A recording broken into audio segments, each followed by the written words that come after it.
Hello everyone, hello to everyone, hello to all the agri-womenpreneurs in Namibia and across the continent. My name is Stacey Pinto. I'm the Chief Executive Officer at the Namibia Trade Forum.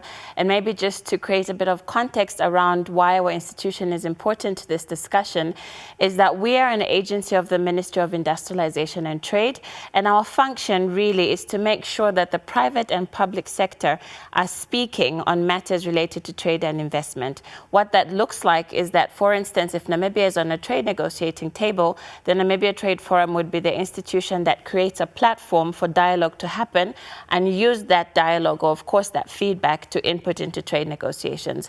Now that's a very peculiar but important function, because before our institution was created, there were instances where we didn't quite have live feedback from the private sector to make sure that what we're negotiating is beneficial. Because another critical function that the Namibia Trade Forum performs is that after the trade agreements are done, we come back and literally have to unpack what is in these trade agreements.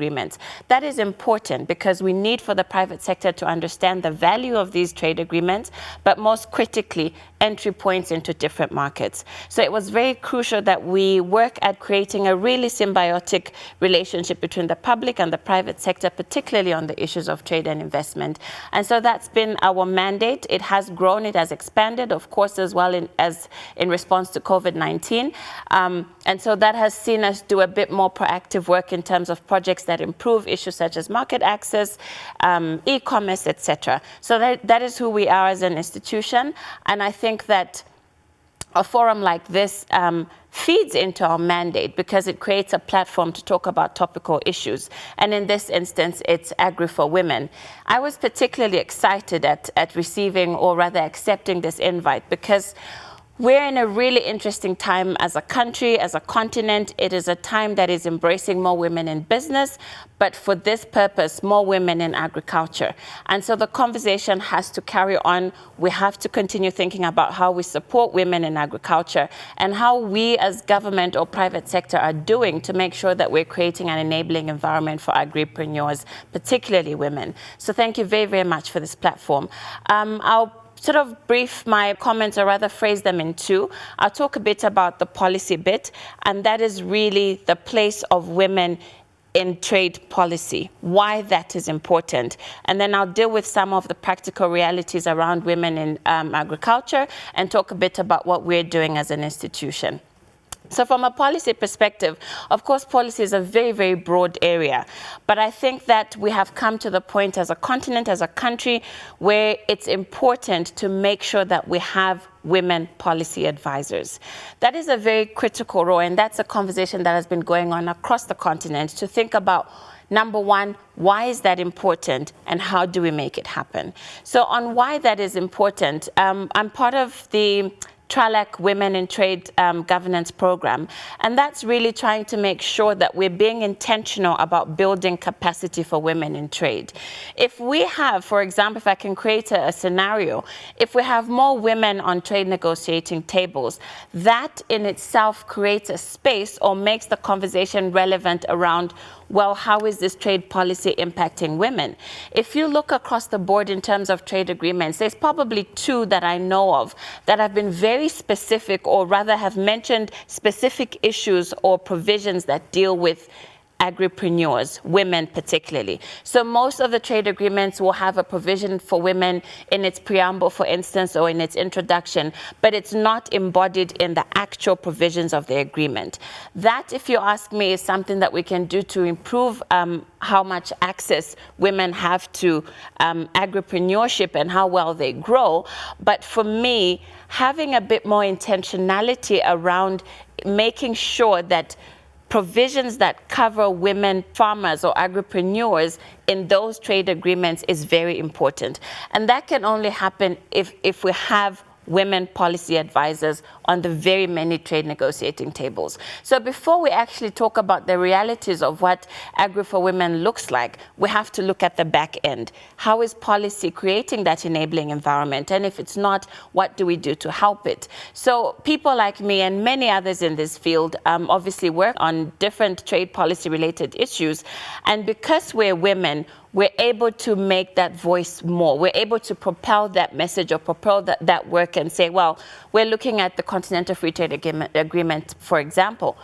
Can we be intentional about making sure that some of its provision actually embody Agri4Women work? So I think that in as much as we're dealing with some of the practicalities around Agri4Women, we have to really think about, one, do we have enough capacity to make sure that we have more women on trade negotiating tables? Because that's a very critical discussion. And if we don't, are there any intentional initiatives that are trying to build that capacity? So I did mention the TRALAC Women in Trade Governance program, which I'm a part of, and it's really convening a group of women across the continent and giving that capacity and training on different issues, rules of origin, trade programming, etc. But it's all in a bid to make sure that when we sit at these platforms, there's a good enough representation of women to make sure that we put to the fore issues that affect women, for instance, in agriculture. So that is one side of the conversation. And then the other one, which is perhaps a bit more practical, is really thinking about if we have a woman farmer, right? If you ask me, I think one of the most critical issues that they face or try and figure out is that of market access, right? It's not enough to say, well, I'm growing maize or tomatoes or cucumbers. At the end of the day, that product needs to have uptake. What does that mean? What does that look like? How are we faring as a country? So there's two things. There's access to domestic markets, which in this instance would be the Namibian market, and then there's access to regional markets. We're in a SADC or SACU community. Do we have a situation where agri-farmers have access, number one, to the domestic market, but number two, to regional markets? And if that is not the case, what do we do better to make sure that that reality looks better? So in terms of access to domestic markets, I did mention our critical mandate as it relates to the Minister of Industrialization and Trade. And one of the things that we started doing last year, both as a response to COVID, but also as a way of thinking through how we support the conversation and the work around building back better after COVID. So one of the really critical works that we launched last year, of course in partnership with different partners, the Namibian, the UN, Team Namibia, etc., is we launched what we call the Buy Local, Grow Namibia campaign. So that was birthed really on the back of the Retail Sector Charter, which is a tool that sits within the Namibia Trade Forum. And at the heart of that policy tool is trying to ensure that across the board, Namibian products have better chance of accessing the retail markets. And I can tell you very proudly that since we launched that campaign, we've seen an over 40% increase of uptake of Namibian products in the retail shelves. That is a beautiful success story. And if I can just give an example, particularly to women in agriculture, we were in the Rundu region earlier this year, I think it was May. And after that, we proceeded to the Zambezi region. And our focus was really trying to build capacity, okay? You're a woman farmer, you have cucumber, you have tomato, you have radishes. What do you do with that? What do you do to make yourself improve the chances of accessing a local market? And so what we've done as part of phase 2 of our campaign is created capacity building workshops, which have brought different players to the board. For instance, the Namibia Standards Institute, because it's not just about producing, it's about producing quality and making sure that what you're producing is safe for your consumers. So we have the Namibia Standards Institute, we have the NAB, we have funding. So we've brought together a really sweet number of partners that speak to how to help you prepare to access those markets. And when we were done with that work in the Zambezi region, 2 months later, a woman who runs a community farm in the Zambezi region messaged me and told me that they've now been shelved in one of the big retailers in Katima Mulilo. So for us, that is what success looks like, because we want to get practical about making sure that we can help agripreneurs, particularly women farmers, access markets, because actually, the bottom line is about the dollar. It's about how competitive you are and how much you can make based on what your arrangements are. So that's been one of the biggest pieces of work that we've done. We've done Rundu, Katima, Swakop, we're in the north next week, and we're hoping that at the end of the year, or early next year, the first quarter, we would have done a round through the country to make sure that that message is important, because there's a piece about consumers as well. It's not just about the producers. We need to make sure that we're sensitizing the Namibian nation on the value of buying local, because that creates jobs and it sustains entrepreneurs, especially agri-farmers such as women. So that's one bit of the market access. And then the second pillar is, of course, access into regional markets.